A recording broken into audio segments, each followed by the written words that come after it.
Praise God, from whom all blessings flow. Great honor and thanksgiving unto him. The Lord is great and greatly to be praised, and we honor and thank him. I bless God for his loving kindness, his tender mercies, the gift of his Son, the gift of his Spirit, the certainty of his word. I even honor God for the fellowship of the saints. Thank God for his bounty and blessings upon us in every season, in every way. We're taught in Scripture to give him thanks in all things.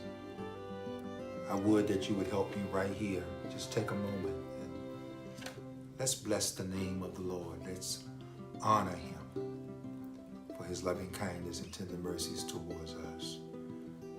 I thank God. I bless God for all his kindness towards me, towards my family, towards you. The Lord is great and greatly to be praised. From my house to yours, from my family to yours, greetings. Welcome to Word Wednesday. Wednesday is the fourth day of 7. That puts us right in the middle of the week. That really tells us that we've come half the distance of this week already, with another half to finish. You're in the middle of it. Too far to go back. Too close to quit. And so let us make our minds up and keep pressing on. I want to ask you to push the share button, let people know that we're on, and welcome them to Word Wednesday. Before we get started, I want to just acknowledge the fact that this will be the last time this week. This week will be the last week before we vote. Please take care of your business. Some 60 million people have already voted. That's a great turnout. So do your due diligence there. Want to honor all the essential workers. Man, you all are incredible people. To have gone 7 months in the midst of this unfamiliar season, pushing and performing and learning and doing. You all are amazing. And I want to extend my prayers to you and pray God's richest blessings upon you. This is an apocalypse that we're living in. This year, it's an apocalypse. It's an uncovering. It's an unveiling. It's pulling back what has been hidden and revealing to us who we are, what we should be doing. And I pray that we're found doing the Master's will. We're either going to be caught leading or lagging. And so I would that you would be found in the latter or the previous, doing your due diligence in every way.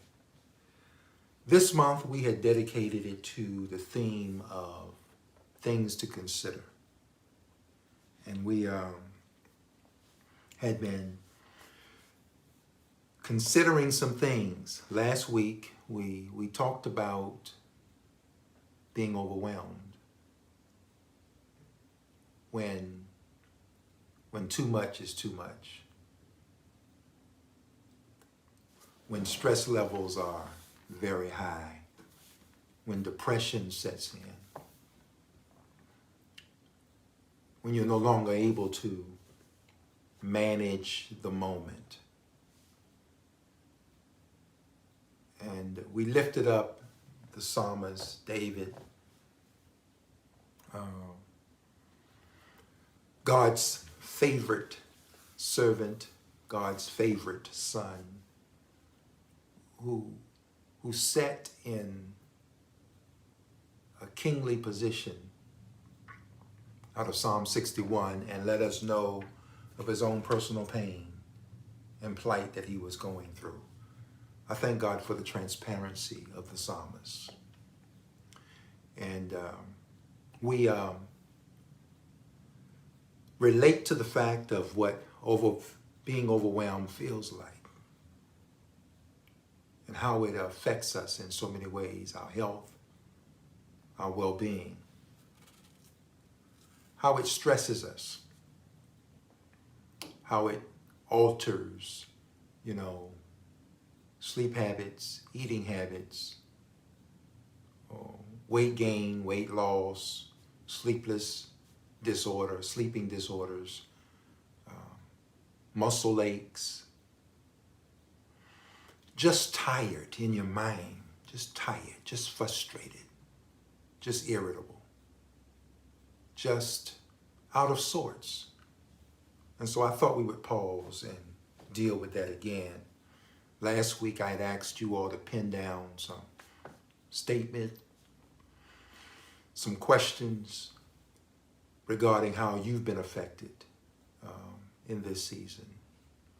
And that's what we're going to do this evening. Not teach a lesson per se, but really just take your statements and put voice to it.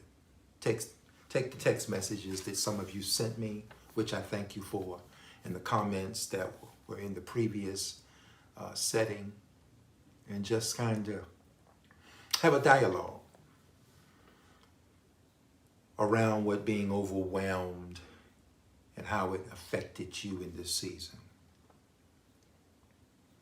I took the statements that you all made and trying to put them in categories or just lined them up. I didn't repeat them over and over again, and it sort of came out to be about 10 to 12 statements that was made. You all basically didn't ask questions. You were more intentional, which I thank God for, because you didn't have to ask a question because you know how you feel. You know exactly where you are. You know how you're affected.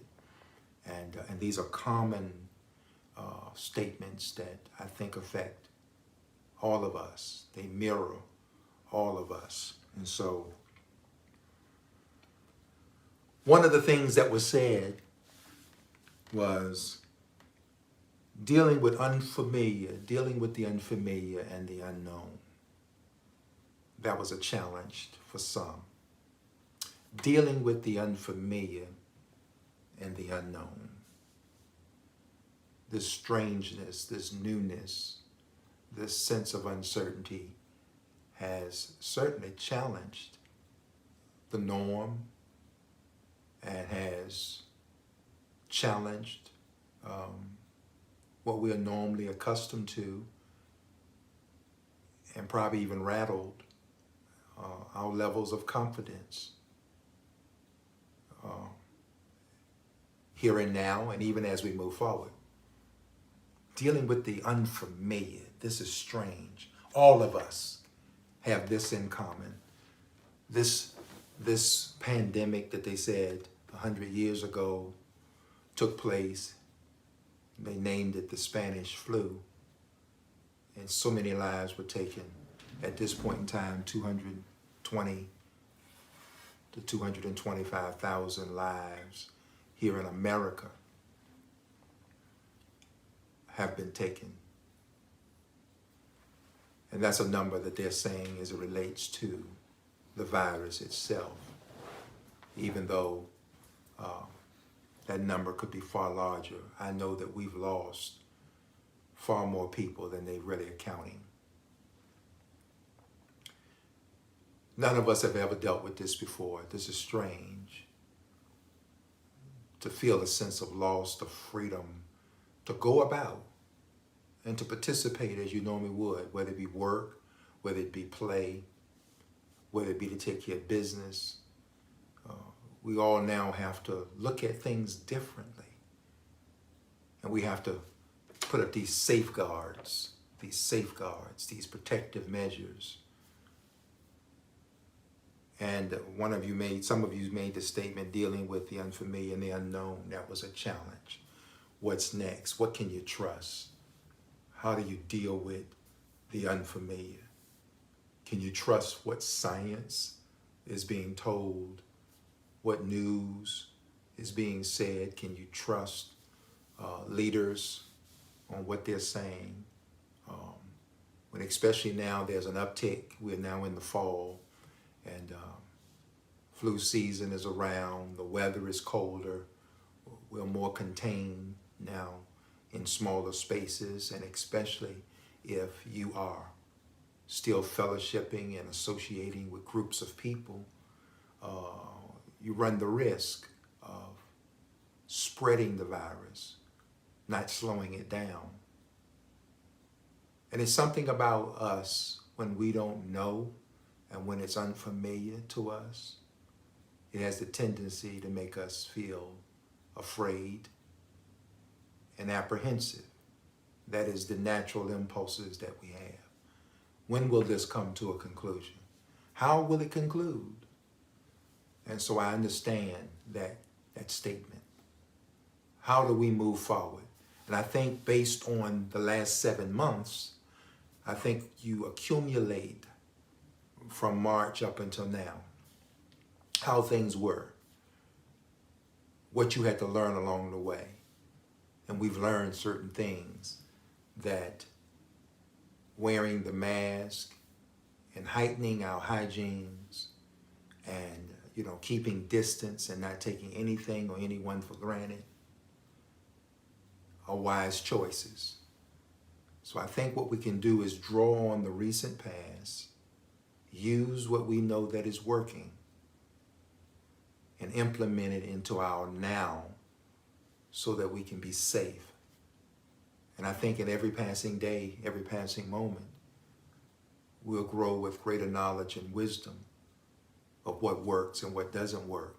And along with that will come a measure of confidence as we move forward.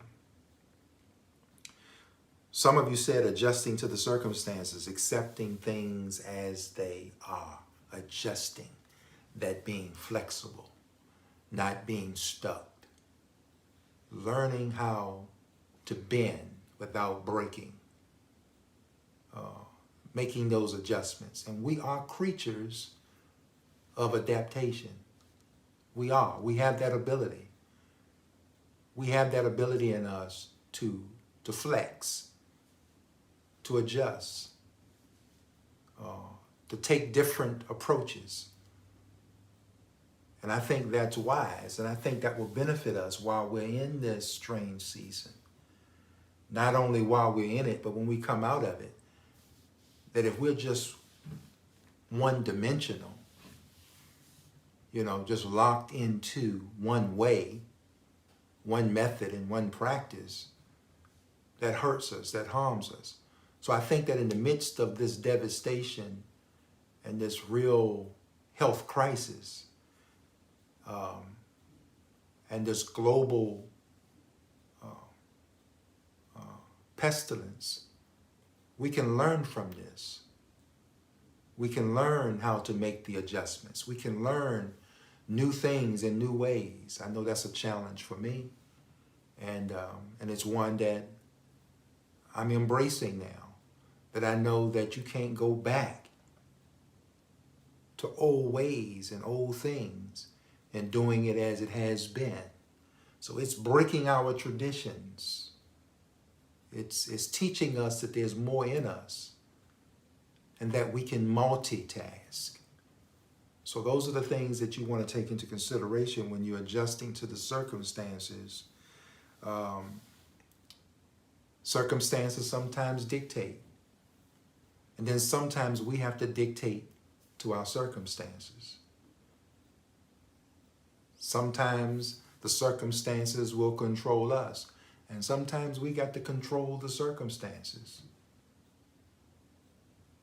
And we have to make that determination. While being cautious, we don't have to be totally frightened and fearful. We can live life and still perform. We can still be about the kingdom while living our personal lives. We can do that. We can do that. And we should do that. Some of you address the loneliness and being alone, especially from family and quarantine from, people that you love.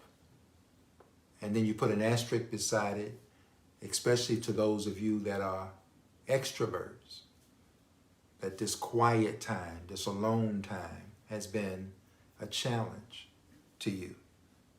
The loneliness, the loss of that human touch is a challenge to you. And these things can overwhelm us. Too much quietness, too much aloneness, and the detachment, especially when you are people-oriented and you love people, and especially those people that you love are in your tribe, their bloodline runs through yours and yours through theirs, and you have very significant relationships,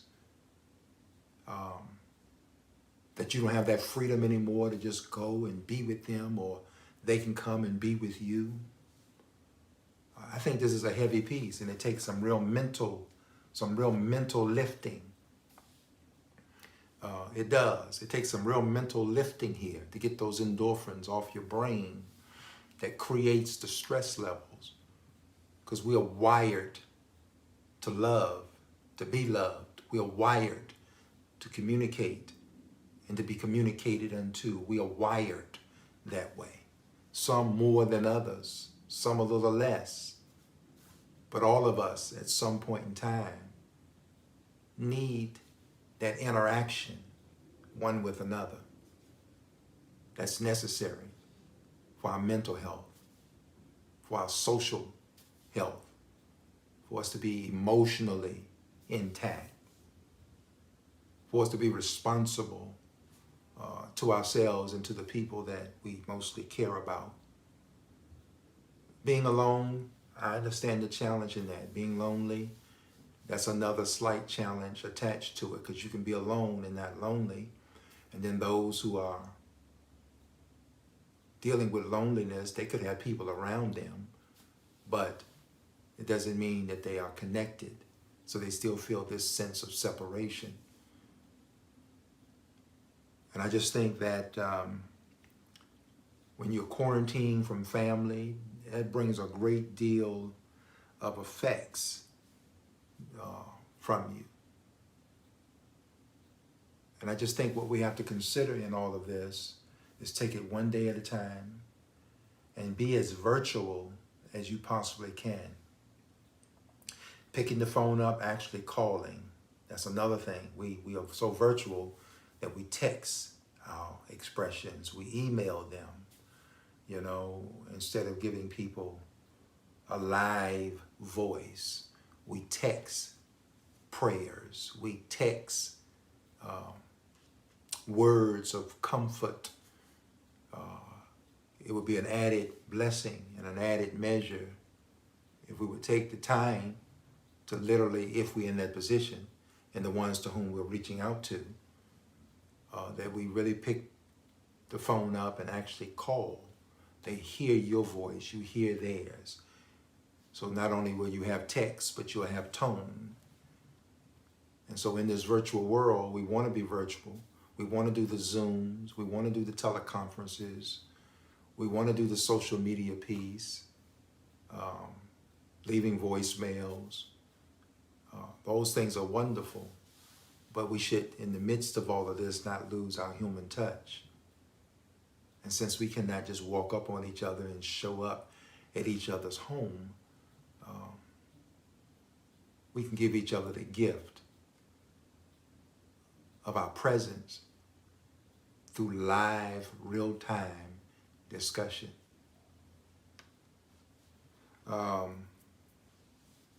It brings me to another concern that some of you said. You said you're challenged with the difficulty from not having the face-to-face fellowship. You know, you miss that hands-on, you miss that real hug, you miss being in that space at the same time with fellow worshipers, family and friends. You miss that. It has all now become, you know, virtual for you. And that's a challenge for you. I understand. Trust me, I understand what that feels like. You know, for 7 months I've been looking into equipment and barely looking into the faces of people. There have been moments I thought the rapture had came and I was left. Because when you go out, you see very few people, whether it's in your neighborhood or you go out to the store or to get some gas. You know, everything is empty. And people stay so virtual with you. They don't pick the phone up and actually reach out to you, and then you can't see their person. And so you can feel that sense of loss of not having that face-to-face fellowship. That's critically important. Some of you also said you're challenged with the fact that you got family members in hospitals and rehabs, and you have no access to them. And that really is heavy. I mean, that is one of the most heaviest things I can imagine. I have sat and talked with members and non-members regarding this and the weight that is upon them. And Lord knows that is one of the areas I concentrate on praying for those of you that are affected in this way. You got parents, you got children, you got spouses that are under medical care, and you have no access to them. You can't see them, especially if they're not in a position to be virtual. And all you can do is pick the phone up and call and get a report, but you don't see their person. You don't see how they're doing. The stress levels must be off the chart for you. I pray for you. I really don't even know how to respond to that. All I can say, I pray God's great grace upon each and every one of you. I've been with people in this season who've had loved ones who've expired and transitioned while in the care of strangers, and their loved ones had no access to them. So they had to deal with the loss of their loved one and all those moments and opportunities of seeing their loved ones. They were denied. That's just heavy. That's just heavy. And I would that all of us would join each other in praying for those who are challenged in such a way. Some of you said you miss out on special moments like birthdays and weddings, graduations, of course, homegoings, family reunions. You're right. It's just a heavy moment. Some of you are blessed enough to do it by way of Zoom and have some form of access, but some do not have, that kind of access, that kind of ability. So they feel like they're on an island by themselves. Some of you said you've had additions to the family that you haven't seen yet. Some of you've lost loved ones in this season. There's been monumental achievements and accomplishments with family members, graduating or getting engaged or getting married, or just having life challenges. And sometimes, in many cases, life celebrations. And what was so normal is no longer normal. In fact, some of you said in your text that we have to redefine what is normal. We have to redefine it. Because what is normal now? I think the verdict is still out on that. What would normal look like? How will we handle it? And what will be the protocol and the process of moving forward when we're on the other side of this? And what mental ramifications would have settled in by the time, whether it be a vaccine or whether the virus itself retreats, whether or not we have mechanisms in place to know how to live with it, live through it. What would it do to us? How will it, deal with our levels of confidence moving forward? And this is why we have to continue to trust God and be safe at the same time.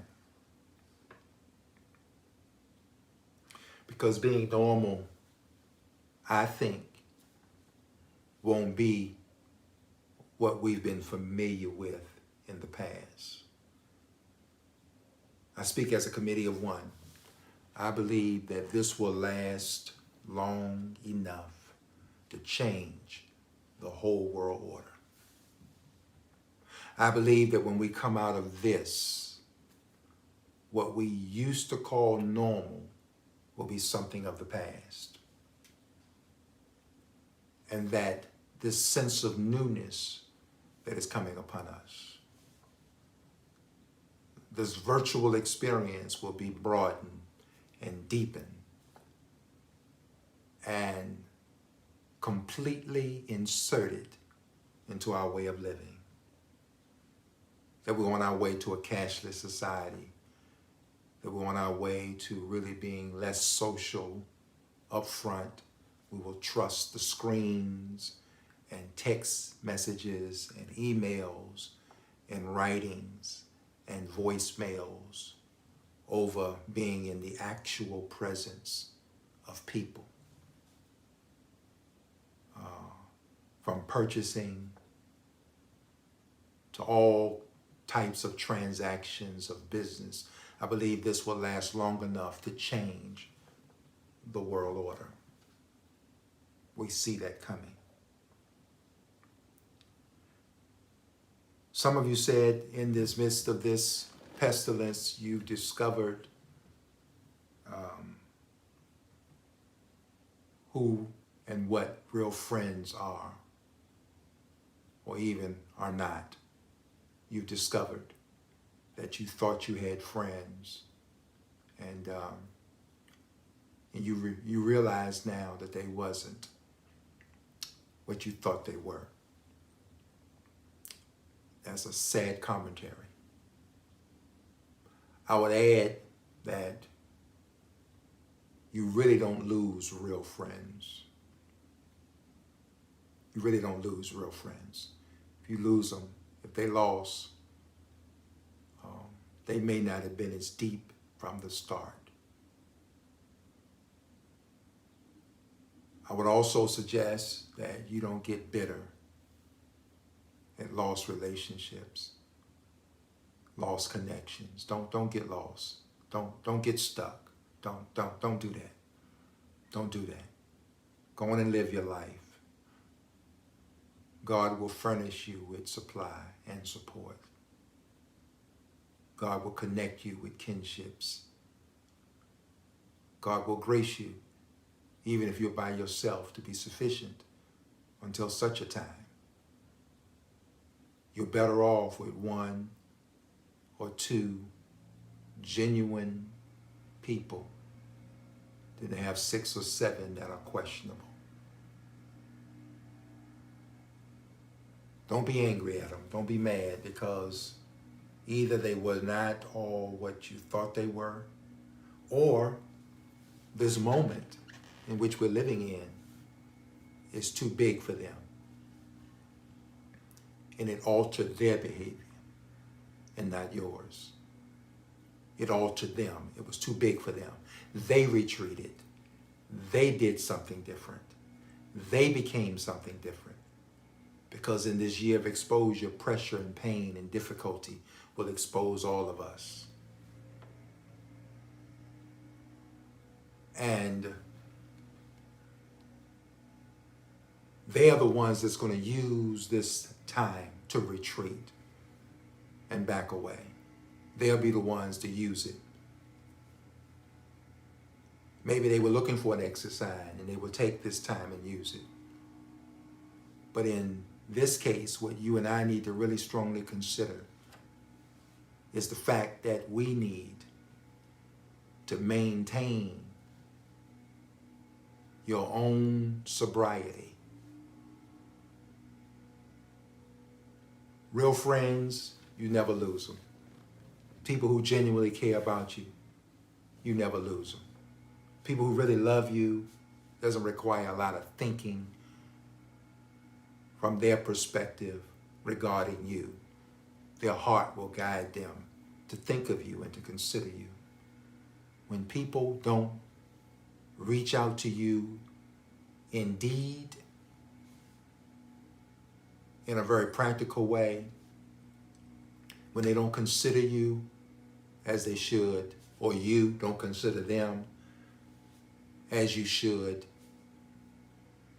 that all signals that the relationship is not what you thought it was in the first place.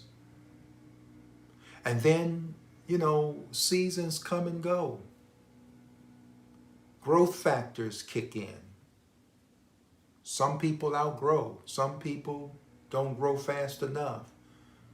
Sometimes we just diversify and go separate ways, and the commonality gets lost somewhere in there. Don't be mad. Don't be angry. Be at peace with yourself. You didn't come this far. You didn't live this long to not add any extra weight.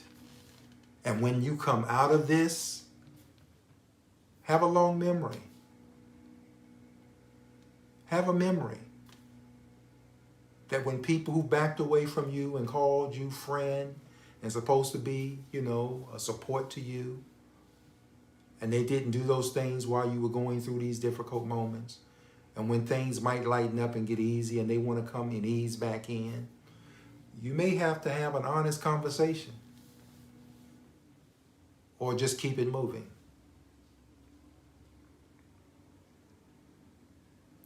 Some of you said you just can't do everything for everybody. Oh, wow, what a lesson that is. Isn't that a mistake that many of us make, trying to be a common denominator for everybody, trying to fit into everybody else's circle to the point where it makes you unfit?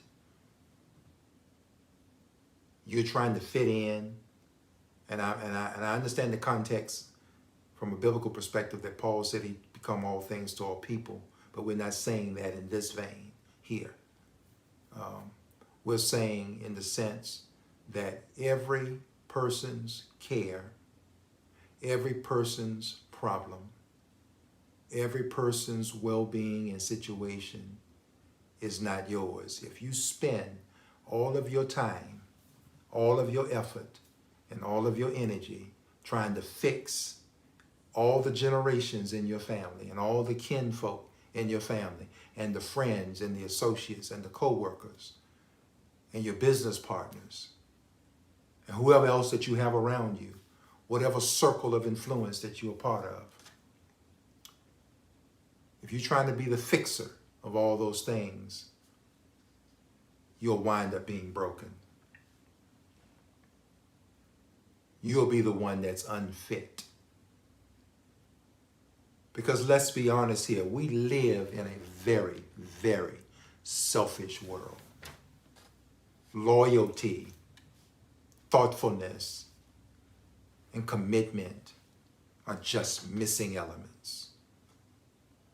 They're just missing elements. People just don't practice. People don't remember long. Folk will use you for whatever season they're in. Someone said something to me the other day, In fact, one of my deacons and I was having a conversation, and he made a very wise statement. He said this. He said, when people are in need and when they're needy, they have no choice but to be kind. And they use that as survival skills. So they're very kind to you to get from you what they need for that moment. It's a survival tactic. And once their need is met, once they come out of it, they drop you. You no longer matter. And when he said that to me, it just resonated so loudly, so clearly. And I believe that to be very, very true. And I think when you look at that and examine that, that has happened to you. And maybe we've done it to others unknowingly. Because we only identify when we're hit. We don't pay attention when we're doing the hitting. We only identify when people walk out from us. We don't identify when we walk out from them. We only identify when people are upset with us. But you don't look at when you're upset with other people. We only identify with what your expectations, my expectations are of other people. We don't take into account their expectations of us. To the core, we are selfish. To the core, we are so unlike Christ. That's why we need grace. That's why we need mercy. That's why we need the Spirit of the Lord. That's why we need power. And I think in this moment, we should all push the pause button and really examine ourselves. And if you're going to get into competition, make sure you're competing with the last you. And making sure that you become a better you than the last you. That's not good grammar, perhaps, but I think it's good sense. That your competitor, who you're competing with, should be you and not somebody else. And I think if we do that, that would be a wonderful start of considering one another as we're talking in this month of things to consider, and as we're closing it out tonight about things to consider. We ought to take a hard look at ourselves. It was also mentioned that Christ and the couch is a good combination. I wave both hands on that one. I do. I put both feet up. I am not one that just say, trust the Lord, believe the word, and not be practical. I am a believer of the expression of the letter of the book of James. Faith without works is dead. I believe God. I do. I trust God. He is the only constant. He's the only immutable presence that we'll ever have. He's the only perfect one. But God, in his ultimate wisdom, while we're here in the earth in real time, have always used men and women as the instrumentality of his will. God don't speak just directly all the time in every way to all of us. He speaks to us through other people. He works through other people.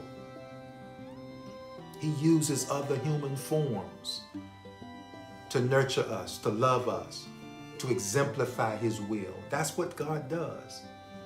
He raises up other people that's cut from the same cloth that you and I are cut from, and grace them so that they can teach us and perfect us, mature us to become more like him.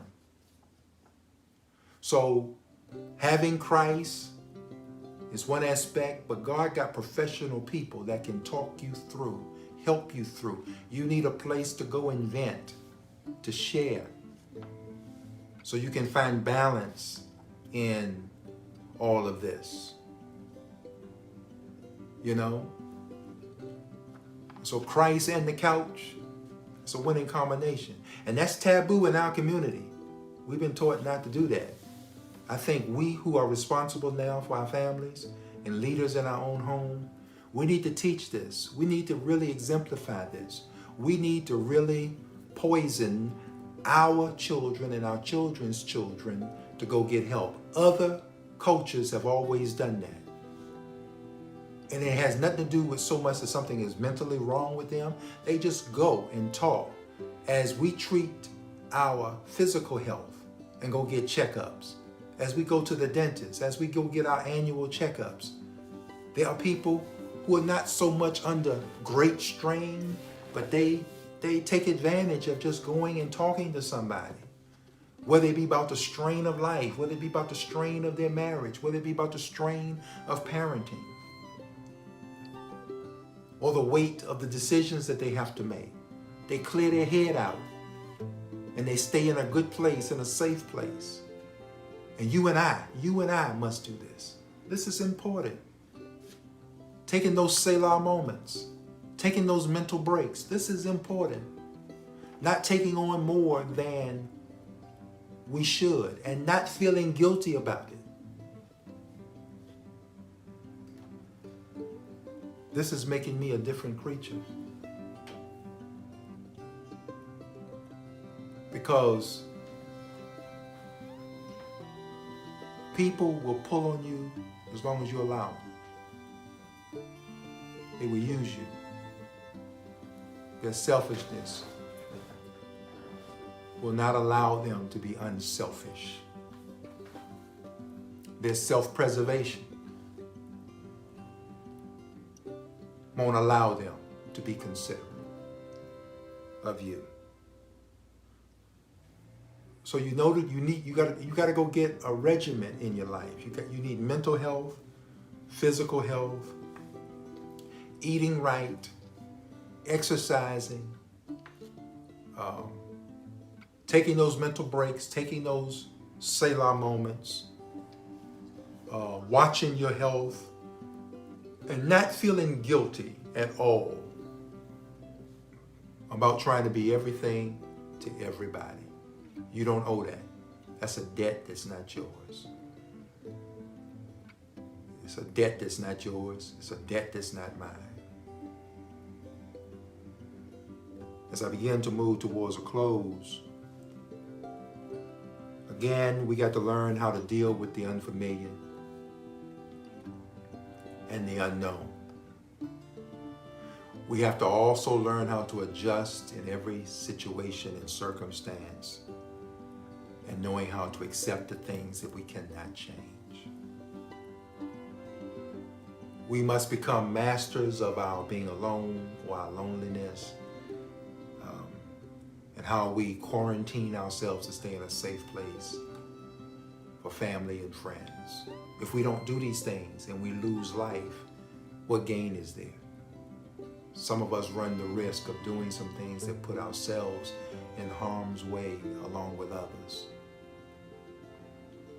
Take this season to stay healthy and stay safe, so that if God would grace us with a tomorrow, you'll be here for it. I understand the difficulty of not having that face-to-face worship.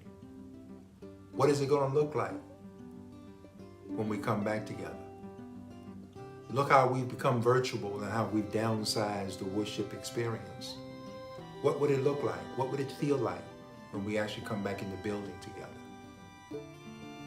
That we're making it on 45 minutes to an hour of worship now. Who's going to go back to 2 hours, 2.5 hours of worship? Those are things we have to really strongly consider. I understand the challenge when you got loved ones already in the hospital with health care providers around them and you can't get to them. They're in rehabs and life is brittle and you can't get to them. the weight of that is just beyond what one should be able to bear. But having said that, God will grace you. I understand those missed moments of those special events, of engagements and weddings, graduations, family reunions, just special times. I understand, we got to redefine what normal is going to look like. And then what does real friends do? Real friends, you never really lose them. If you lost them, the question is whether or not they was really real, or is the weight of this moment too heavy that they didn't know how to handle it and they bailed out. My advice to you is to not be angry and bitter and mad, not to be frustrated, but focus on you, because if you keep focusing on what they did and did not do, it takes something from you. It's clear to you they're not loving you. It's clear to you they're not supporting you. It's clear to you they don't want to stay connected. It's clear to you that they stop reaching out to you and you the one reaching to them and they don't respond. It's clear to you. Leave it alone and go on and live your life, and don't be mad and bitter about it. You just can't be there for everybody. You just can't do everything for everybody. So don't worry about that. And again, closing, Christ and the couch is a good combination. It's a good combination. And if you don't have to go to the couch, you need somebody you can talk to, a confidant, a covenant brother, a covenant sister, somebody that you can really kind of vent to, that you trust and share with. These things are important. I would that we all consider these things. And if we consider these things, we'll be all right. So being overwhelmed, life can bring so many things at us. But our stewardship will allow us to navigate through them, to manage them, and to take the responsibility that's necessary. God loves you. So do I. Let me pray with you. And let me say to each and every one of us in closing, no more shall come upon us than we are able to bear. If it's unbearable, God doesn't allow that. Maybe we've put ourselves in a position to make it unbearable. And we're saying it's God, and God says, no, I didn't put that on you. That's not a lesson for me. That's not my will for you. You took on more than you should have. And that's what you and I need to take a look at. So in this time of pestilence, make a sabbatical out of it. Find your Selah moment. Find your resolve. Stay strong. Stay focused. Be single-eyed and single-focused and move forward. God, I thank you for this moment. God, I thank you for your people. God, I thank you for the grace that you've placed upon them and that you are ever present help even in this moment. I pray for these who've made these comments and how they're affected by it. Be their answer, Lord, and be their sufficiency. And teach us, Lord, to walk in your will. We ask it now in Jesus' name. God night, Word Wednesday.